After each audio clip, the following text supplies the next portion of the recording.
Good morning, सुप्रभात। आज की कक्षा में हम सप्लीमेंट्री बुक यानी भारत की खोज के जो पार्ट हमने पढ़ लिए थे उनका हम रिवीजन करेंगे। पहले लेसन का नाम है अहमदनगर का किला। अहमदनगर का किला। अहमदनगर कहाँ है? सबसे पहले पहला क्वेश्चन, अहमदनगर कहाँ स्थित है? अहमदनगर कहाँ स्थित है?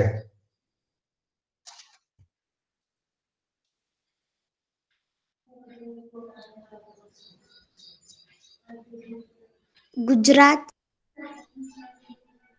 अहमदनगर महाराष्ट्र में है। सबका आंसर बिल्कुल गलत है। अहमदनगर महाराष्ट्र में।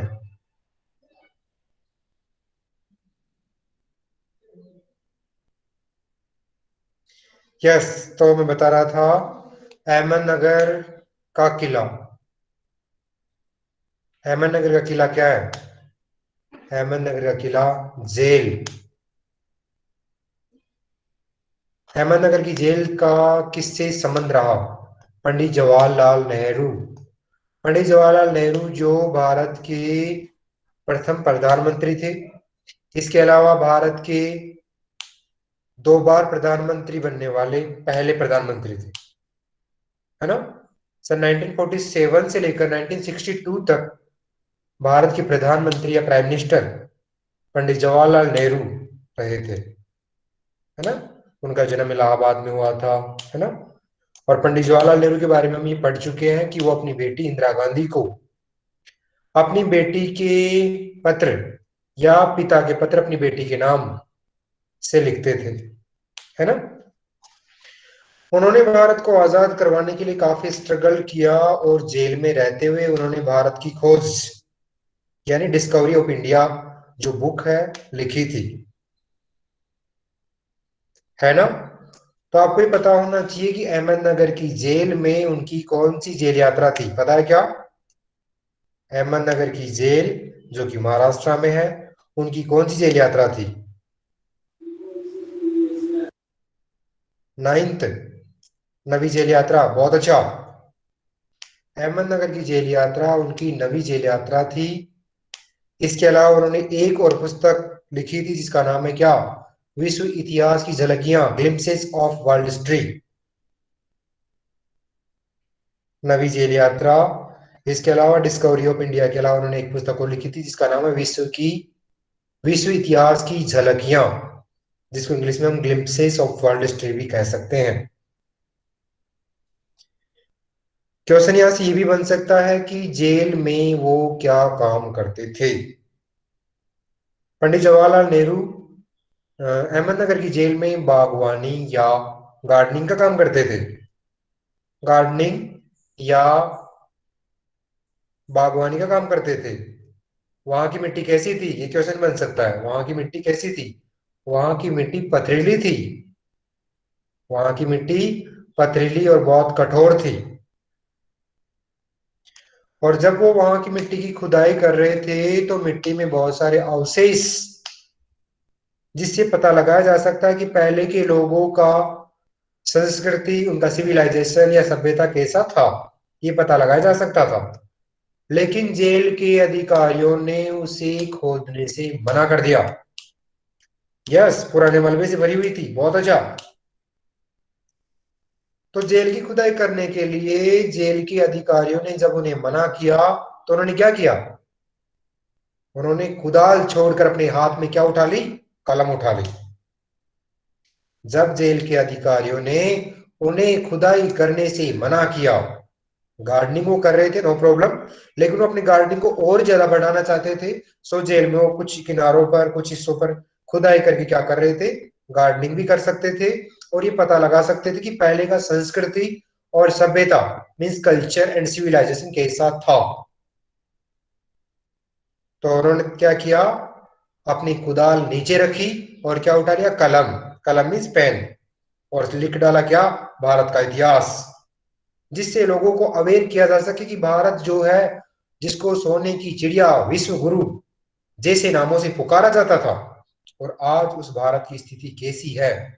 लोगों में जागरूकता, अवेयरनेस चेतना ये जागृत करने के लिए उन्होंने क्या लिखा? भारत की खोज या डिस्कवरी ऑफ इंडिया। कहाँ? जेल में, है ना?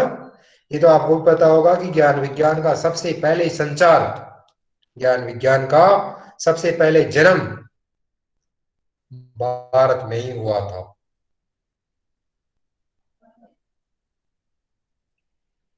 वो कहाँ था?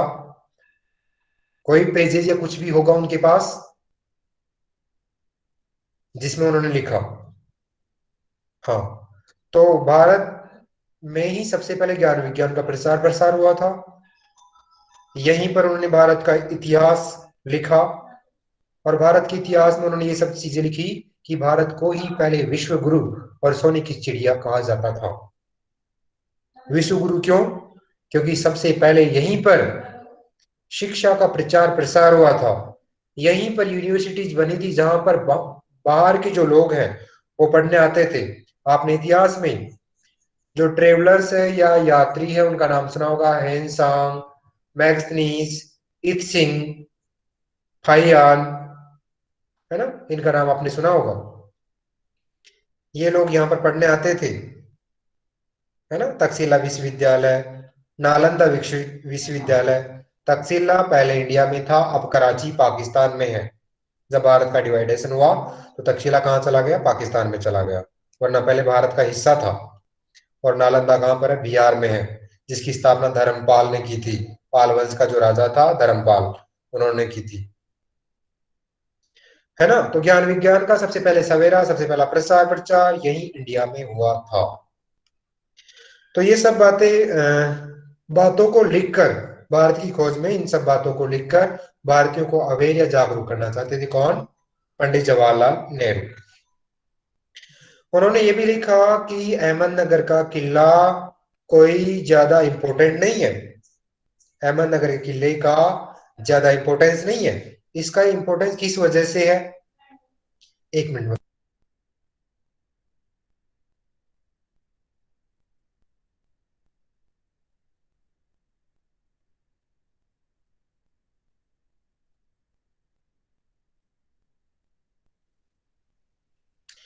अहमदनगर के किला के बारे में बता रहा था ना। अहमदनगर का किला जो है उसका इंपॉर्टेंस उतना ज्यादा नहीं था, लेकिन वहां पर चांद बीबी नाम की जो एक राजकुमारी थी उसने अकबर से लोहा लिया था।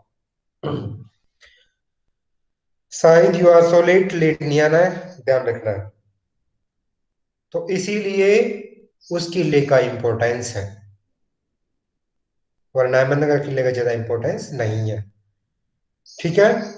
इसके अलावा पंडित जवाहरलाल नेहरू ने यह भी बताया कि भारत का नाम, भारत के इतिहास की जो बुक थी उसमें बताया कि भारत का नाम किस तरह से पड़ा। भारत का नाम भारत में रहने वाले, कौन सा? पूरा रिपीट करूं? इतनी देर मेरे को पढ़ाते हुए पूरा रिपीट करूं क्या? पहले मैं पूरा पढ़ा चुका हूं। अहमदनगर किले का संबंध चांद बीबी नाम की एक राजकुमारी से है जिन्होंने अकबर का सामना किया था। अकबर से उस किले की रक्षा की थी, उस किले को बचाने का प्रयास किया था। इसके अलावा पंडित जवाहरलाल नेहरू ने भारत की खोज बुक में, भारत की खोज पुस्तक में भारत के बारे में बताने की कोशिश की कि भारत को विश्व गुरु, इसके अलावा सोने की चिड़िया भी कहा जाता है।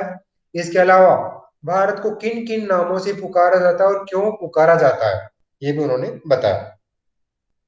कि भारत को भारत नाम से इसलिए पुकारा जाता है क्योंकि यहाँ पर बहुत सारे भरत हुए हैं। दुष्यंत पुत्र भरत, शकुंतला का पुत्र भरत, इस तरह के कम से कम 6 या 7 राजा भरत हुए थे जिनके नाम से भारत का नाम भरत पड़ा। इसके अलावा इंडिया इंडस से पड़ा। इंडिया जो नाम है वो किससे पड़ा? इंडस से। इसके अलावा हिंदुस्तान किससे पड़ा? सिंधु नदी के किनारे, सिंधु नदी के किनारे जो लोग रहते थे उनको हिंदू हिंदवी कहते कहते उनका नाम क्या पड़ा? हिंदी भाषी। और उसी से उसका नाम क्या पड़ा? हिंदुस्तान पड़ा। इसके अलावा इसी देश का नाम आर्यवर्त भी था। इसी देश का नाम क्या पड़ा? आर्यवर्त, क्योंकि ये आर्यों की भूमि थी। आर्यों का निवास यहीं से माना जाता है। आर्य जो एक जनजाति, एक जाति थी, एक कास्ट थी, जो सबसे पहले यहीं पर आई थी, आर्य, है ना। तो इसीलिए इस भारत को चार नामों से पुकारा जाता है: भारत, हिंदुस्तान, इंडिया और आर्यवर्त।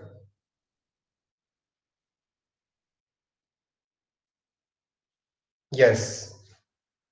इसके अलावा पंडित जवाहरलाल नेहरू ने यह भी बताया कि भारत जो है वो बिल्कुल समृद्ध देश है। भारत जो है बिल्कुल समृद्ध देश है। उस भारत में उत्तर की तरह हिमालय है, जो भारत की रक्षा करता है। उत्तर दिशा की तरह क्या है? हिमालय है। दक्षिण दिशा की तरफ क्या है? हिंद महासागर है। पूर्व की तरफ क्या है? बंगाल की खाड़ी। और पश्चिम की तरफ क्या है? अरब सागर। तो चारों ओर से, ये सागरों से, तीन ओर से सागरों से घिरा हुआ है। सागर मीन्स सी, महासागरों से घिरा हुआ है। कौन कौन से? बंगाल की खाड़ी, अरेबियन सागर एंड हिंद महासागर। और एक ओर से नॉर्थ में किससे घिरा हुआ है? हिमालय से घिरा हुआ है। ये सब बातें उन्होंने अपने इसमें बताई। और उन्होंने ये भी बताया कि जो हिमालय है उससे कौन कौन सी नदियां निकल रही है। Bay of Bengal, Arabian sea, Indian sea and Himalaya. बहुत अच्छा। इसके अलावा उन्होंने ये भी बताया कि हिमालय की जो गोद है उससे कौन कौन सी नदियां निकल रही है। उसके बारे में हमने हिमालय की बेटियां पार्ट में पढ़ लिया था कि हिमालय की गोद से कौन कौन सी नदियां निकल रही है। तो उन्होंने ये बताया कि भारत जो है समृद्धशाली देश है। और उन्होंने ये भी बताया कि भारत जो है वहां पर नदियों के किनारे, चार महान नदियों के किनारे क्या पड़ता है? कुंभ का मेला पड़ता है। चार नदियों के किनारे चार शहरों में कुंभ का मेला लगता है ना।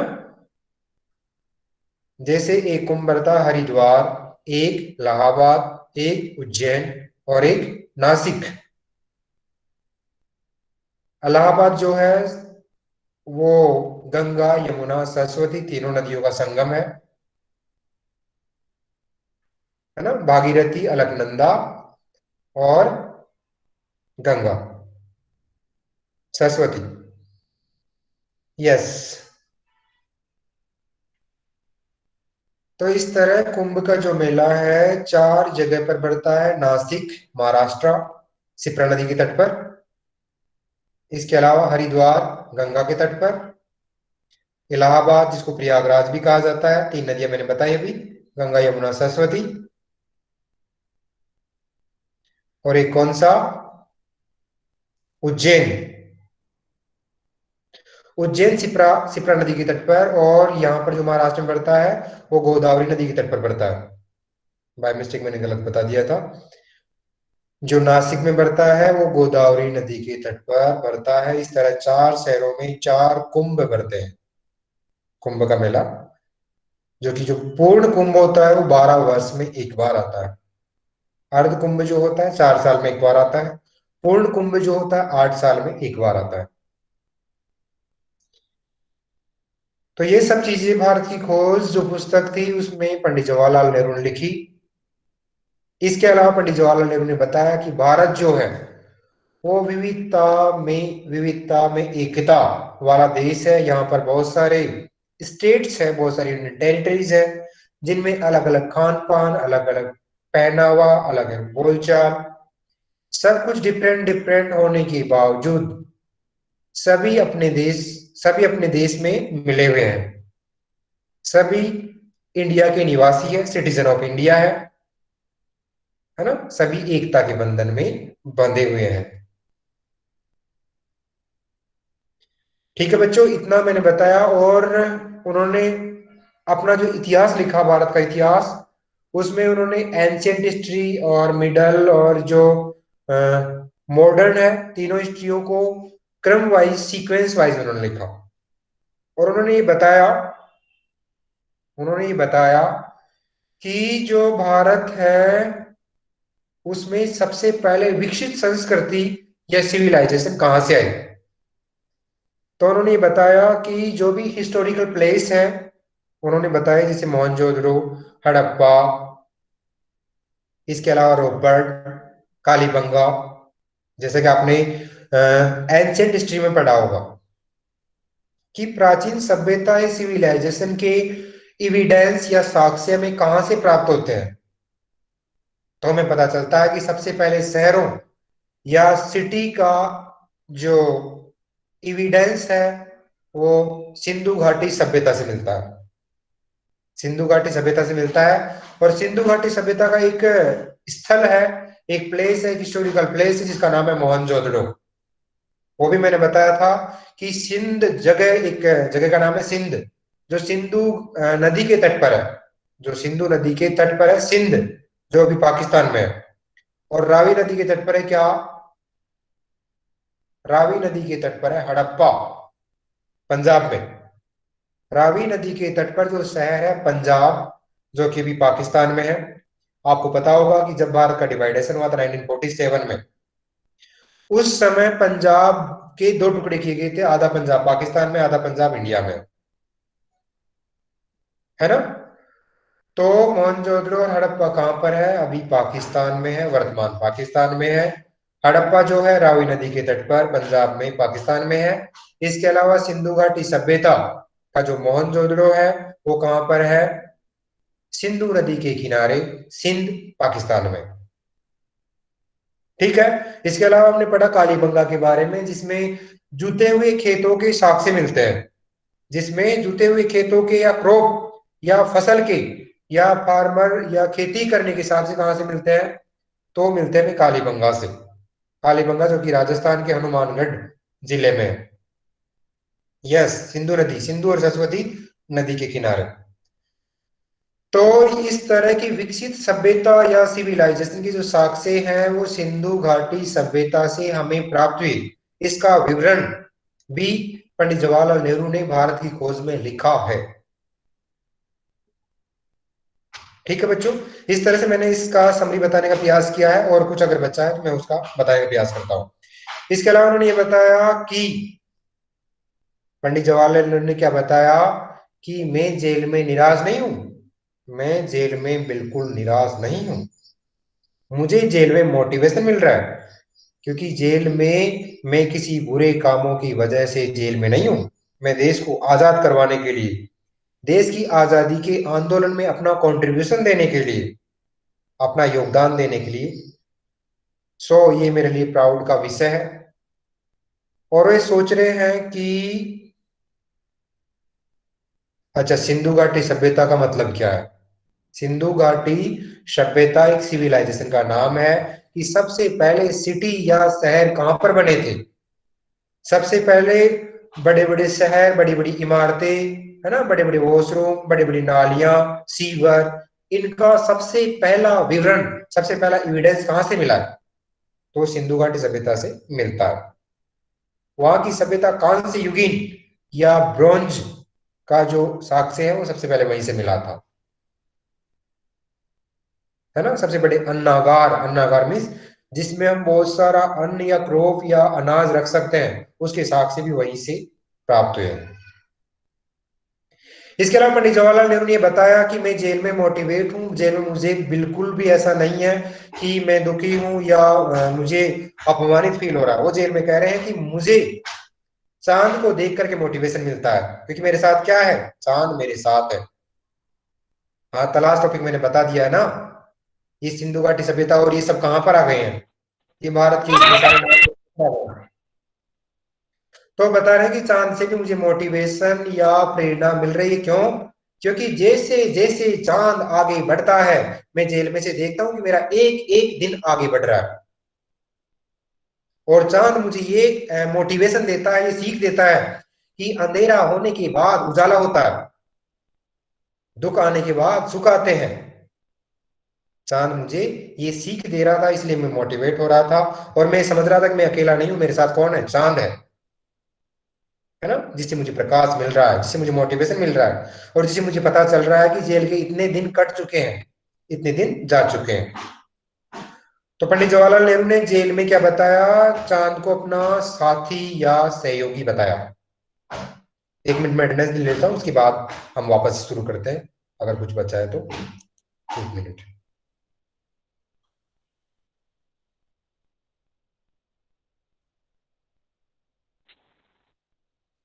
कोई बच्चा अपना माइक ऑन नहीं करेगा।